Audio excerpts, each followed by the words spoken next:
আজকে আলোচনা করব শীদল নিয়ে। মূলত চাপা শুটকির আঞ্চলিক নাম শীদল বা হিদল। তবে বাংলাদেশের উত্তরাঞ্চলের শীদল বলতে পুঁটি বা ছোট দেশি মাছের শুটকি আর কচুর ডাঁটা দিয়ে বানানো গোলমন্ডু জাতীয় খাবারকে বোঝায়।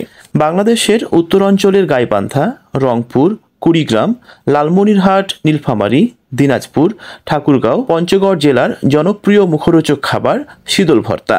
সাধারণত মলা, পুঁটি, টাকি মাছের শুটকির সাথে কচু বা মানকচুর ডাঁটা দিয়ে প্রথমে শীদল তৈরি করতে হয়। তারপরে উক্ত শীদলকে বিশেষ প্রক্রিয়ার মাধ্যমে ভর্তার উপযোগী করা হয়।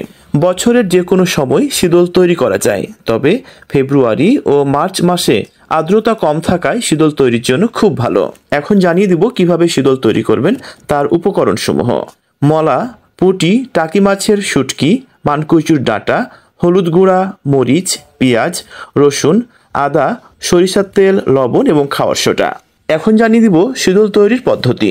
মলা বা পুঁটি অথবা টাকি মাছ প্রথমে ভালো করে ধুয়ে কড়া রোদে শুকিয়ে নিতে হয়। মাছের শুটকিগুলো ঢেঁকি বা সামগাইন বা শিলপাটা অথবা ব্লেন্ডারে গুঁড়ো করে নিতে হবে। এরপর মানকচুর ডাঁটা ছিলে ধুয়ে নিয়ে কাঁচা অবস্থাতেই ঢেঁকি বা সামগাইন অথবা শিলপাটায় নিয়ে মানকচুর ডাঁটার মণ্ড তৈরি করতে হবে। মানকচুর ডাঁটার মণ্ডের সঙ্গে মলা, পুঁটি, টাকি মাছের গুঁড়া, প্রয়োজন মতো খাওয়ার সোডা ধীরে ধীরে সবকিছুর সঙ্গে মিশিয়ে পরিমাণ মতো মণ্ড তৈরি করতে হবে। সব মেশানো হয়ে গেলে মণ্ডগুলো হলুদ ও সরিষার তেল দিয়ে মেখে হাত দিয়ে গোল বা চ্যাপ্টা করে নিতে হবে। পাখি অথবা মাছি থেকে রক্ষা করতে ডালা বা কুলায় জাল দিয়ে ঢেকে 8 থেকে 10 দিন রোদে শুকিয়ে নিলে ব্যাস তৈরি হয়ে যাবে এই শীদল।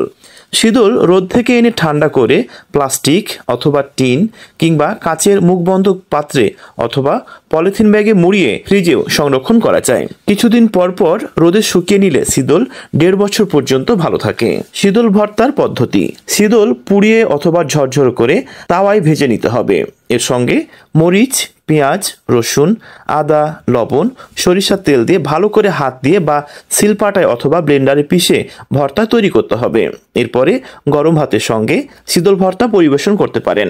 ব্যাস এভাবেই আপনি তৈরি করতে পারবেন শীদল ভর্তা। তো বন্ধুরা, আজকে নতুন ব্লগটি কেমন লাগলো সেটি জানিয়ে কমেন্টস করবেন আমাদেরকে।